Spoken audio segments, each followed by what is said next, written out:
Teresa. I love lots of things in there. You had a nice expressive quality to the sound. That was very, very good. And I like the energy you brought in the middle section as well. Let's see if we can get more of a feeling, more of a Spanish feeling to this music. Do you know Anduluza? Do you know about that? Not really what the title sort of is referring to?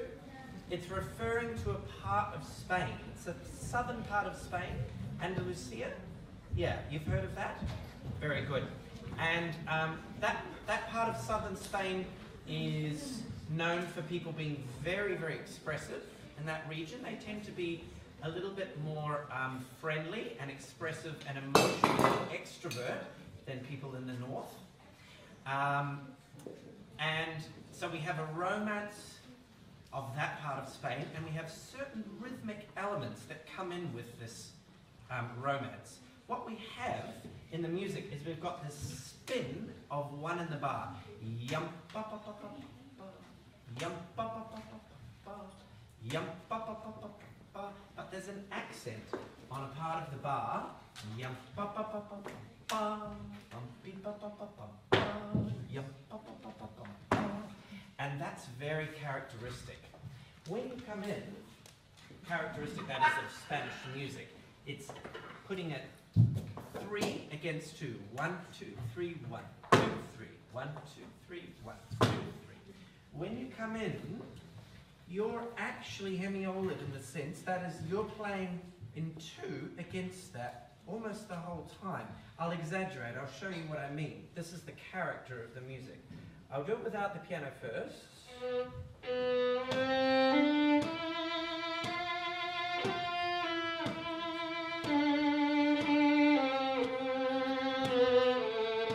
Now, I just played that 3 beats to the bar, didn't I? It was like it was 3, 4. Isn't that funny? So every time I change the note, it's on a crotchet beat.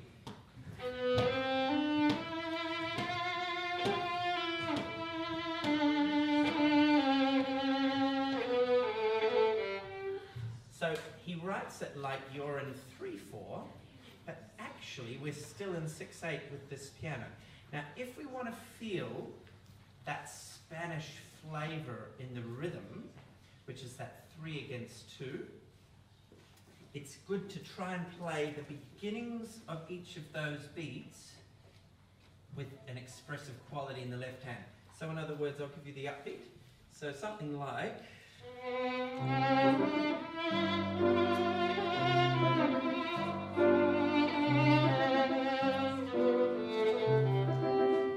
Just exaggerating slightly, but do you hear how... And that actually gives it that wonderful 3 against 2 Spanish flavor. So in order to do that, we need to focus on the beginnings of each of those crotchet beats, okay? Try just maybe the bar that you come in. So that's right, and then you, that's it.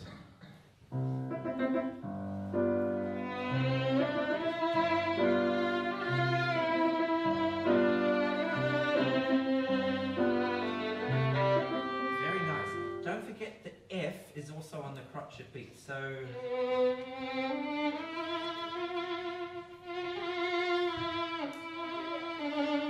yeah, very good.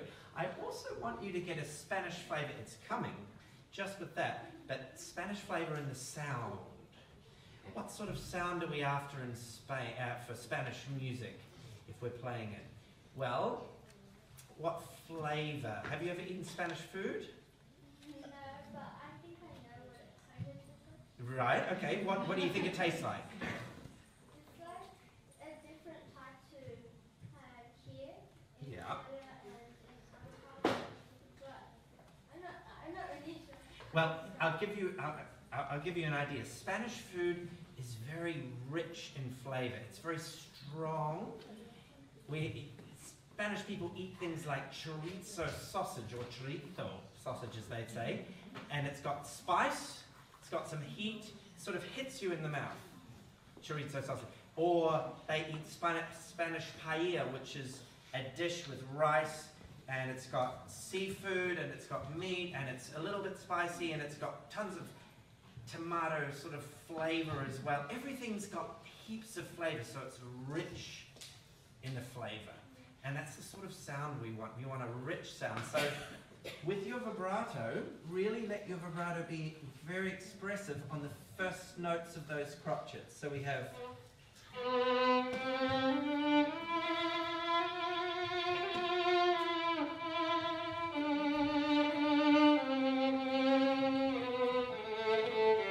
Yeah, so we really hear dee-da-dee-da-dee-da.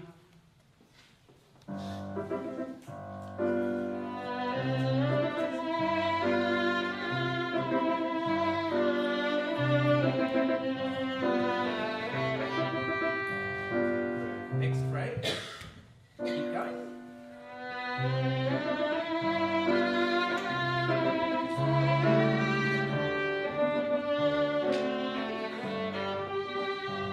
Very good.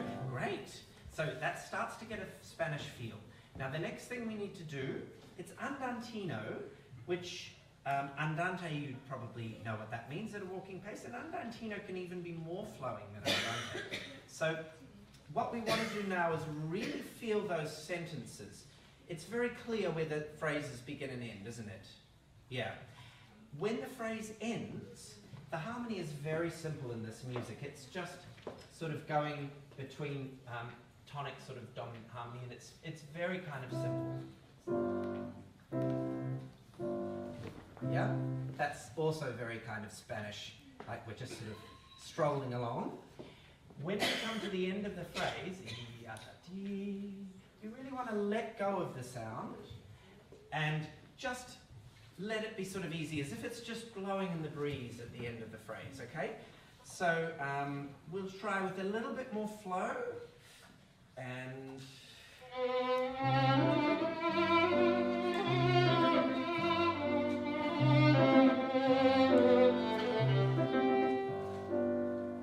yeah, and can you feel that lovely Spanish swing with the rhythm?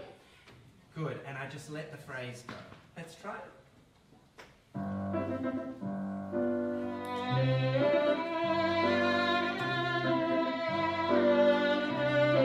let it go. Very good. Beautiful. The last little don't let that be too late.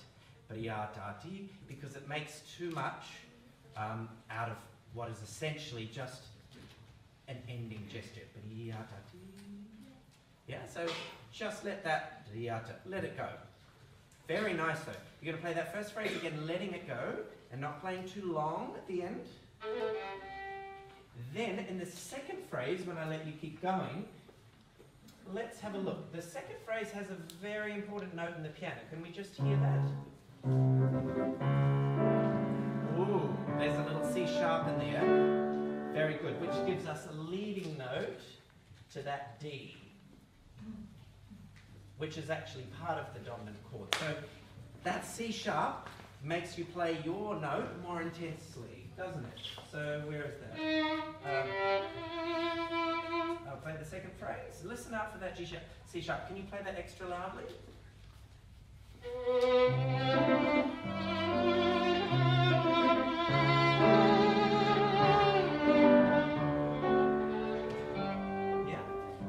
So really listen to that and go with that left hand of the piano for the second phrase.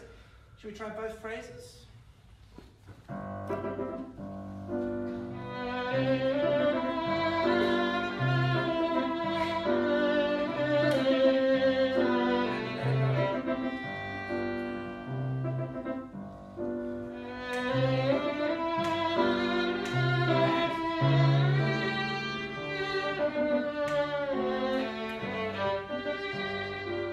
Very nice, very good.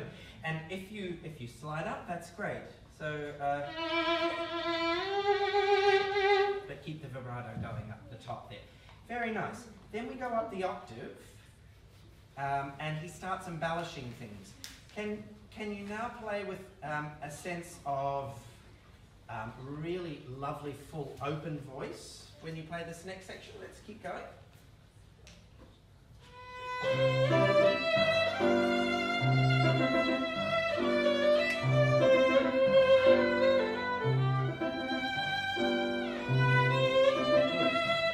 Very good. The other thing that I would say you need a lot more of in the piece to help this phrasing, you're making a beautiful sound now, we need more variety of that sound though. And what we can do is we can play ends of phrases where there's not so much harmonic tension. We can play them with a lighter, less intense sound. So we could do, for example here, a string change to help the colour be softer and gentler at the end of the phrase. So if we played...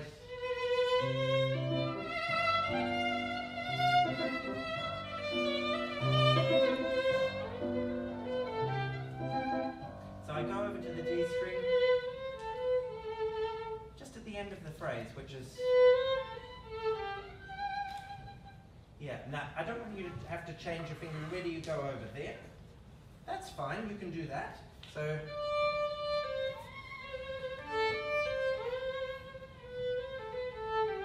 Let's see if we can make a lighter colour at the end of that phrase. How would we make that lighter colour? Using more of the upper half of the bow and lighter.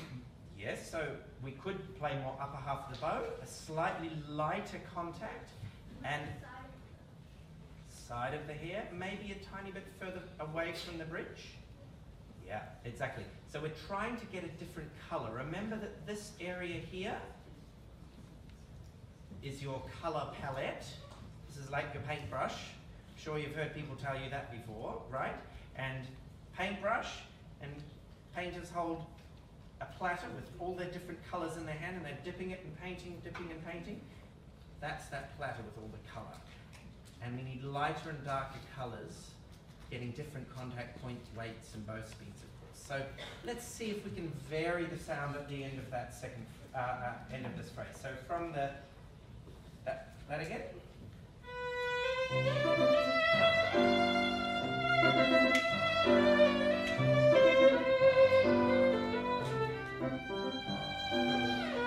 Good. Now we probably don't want to slow down quite that much. Your pianos, Serena has to, she has to be able to feel that the spin, if it slows down, the spin is still going, it hasn't stopped. You know when you see a wheel that does that and it speeds up at the bottom? If it doesn't quite make it, it stops. Stops spinning. Can't stop spinning. So she has to be able to feel that the spin is still happening with the rhythm underneath you, okay? That was very nice. See if you can change the dynamic and the lightness at the end of that phrase.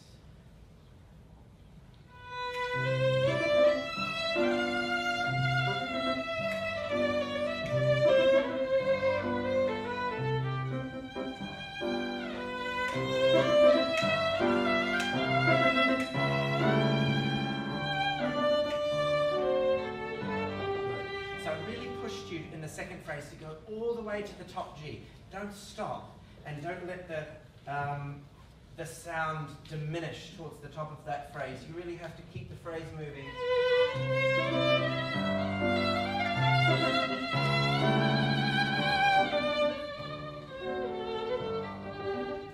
And then just let it go, yeah?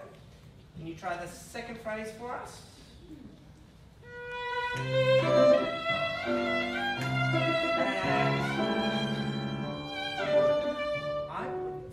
Stop your vibrato when you shift up to that top G. The reason being is you've done a big crescendo up to it, and you've got a lot of weight in the bow. Now, if you stop the vibrato, that weight's going to be too much for the string because the vibrato supports the sound up there.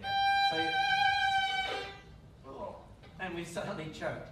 So keep the sound. It's a bit like, these moments are like a roller coaster. You go up before you come down, and you have to keep the sound at that top. So, vibrate through the bow change. Yeah. Second phrase. Yeah.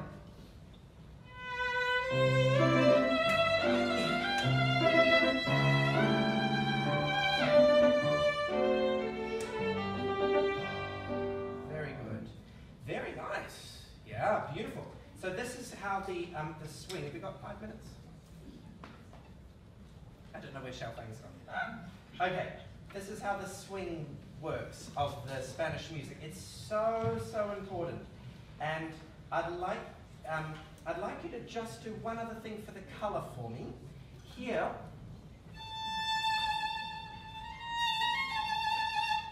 the sound needs to somehow be sadder because of the key. So can we hear, what have we got here? Yeah, can you hear that? It's a D minor, which is a sort of slightly serious, somber key. So suddenly there's a little bit of the somber character. It's no longer just blowing in the breeze so much. There's a bit of intensity. Then we give an echo.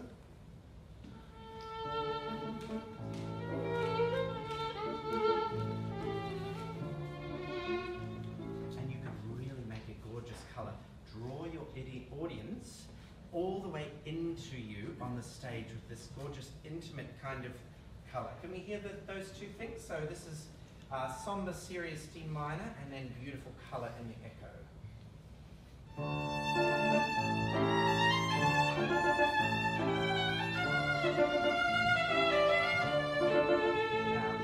color here.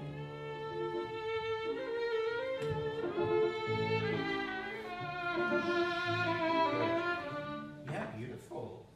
Can we find the color? Let's have a look. Let's just choose that note.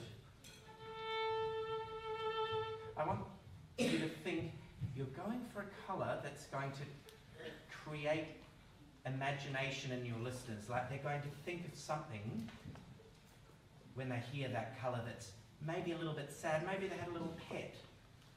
And that poor little pet died.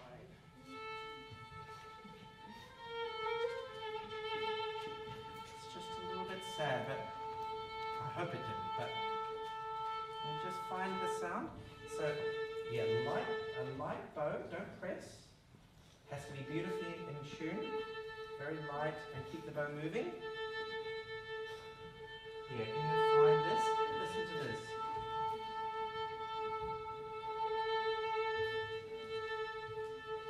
Good. Side of the hair. Good. Yeah, you have to search for it because it's different on every violin.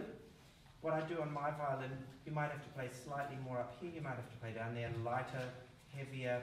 But have a sound in your ear that you're going for, of something that's beautiful, wistful, transparent, and somber. Just try it yourself.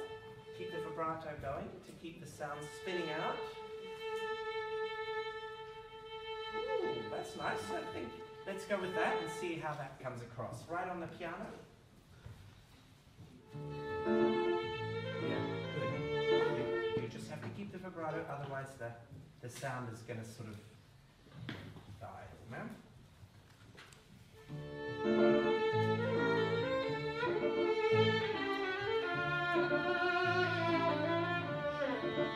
Very nice. Good. Different color.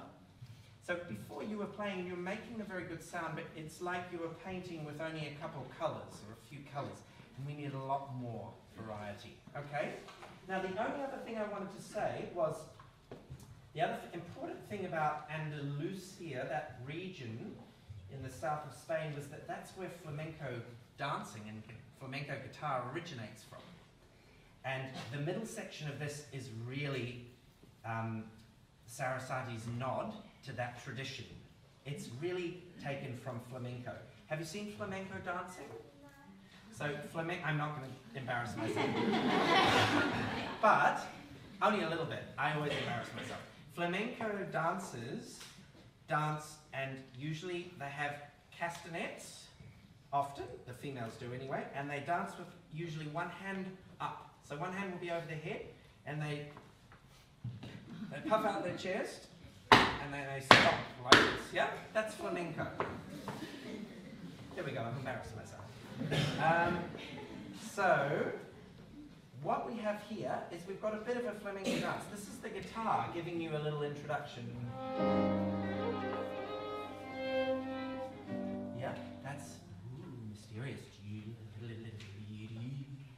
Don't play it too long and don't play it too flat because it's not interesting. It's just little pedal point chords, so you can.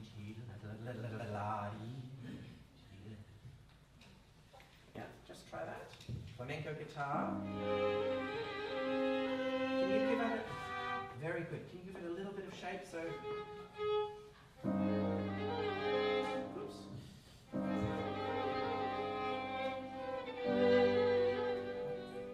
So it's 2 little units, yeah, and you flow sort of forward in there.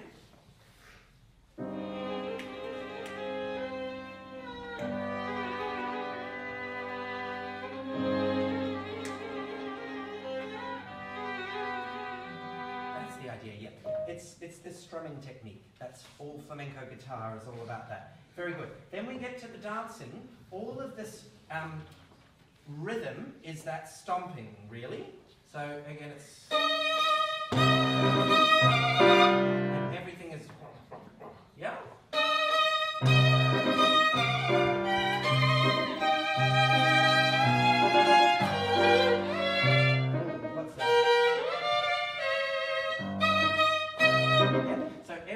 Incredibly strong, especially all of the hemiolid ba, ba, ba, those bars where we have the hemiolid, the 3 against 2. Just try that, and then I think we're going to have to stop.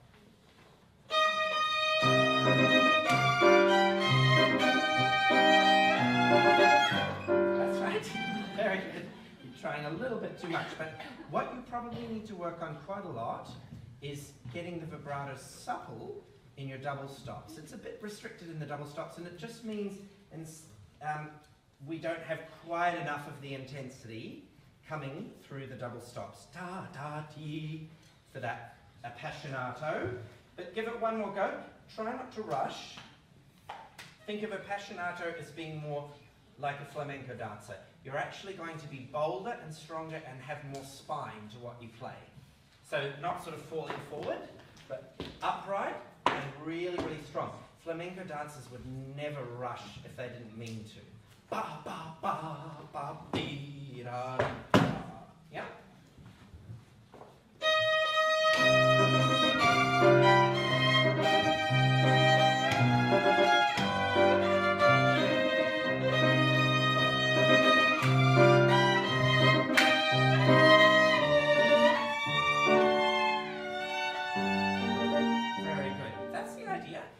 Focusing on the rhythm, very good. If you can practice it slowly, and you can even do, I'm sure you do vibrato, so you've got a lovely vibrato on melodic passages that are single notes.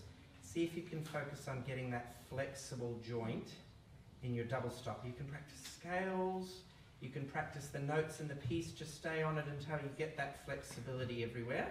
So when you're trying to play appassionato, you don't squeeze as much, which is inhibiting the vibrato a little bit through there. Very, very good. So, more Spanish flavour by using all of those elements of Spanish music that Sarasate has used. Think of this, the part of Spain, the flavours, the colours that you might see in that area. They're vivid and they're rich. There's dancing. There's the 3 against 2, which is that musical element. And see if you can bring all of that to the music, okay? Good, well done.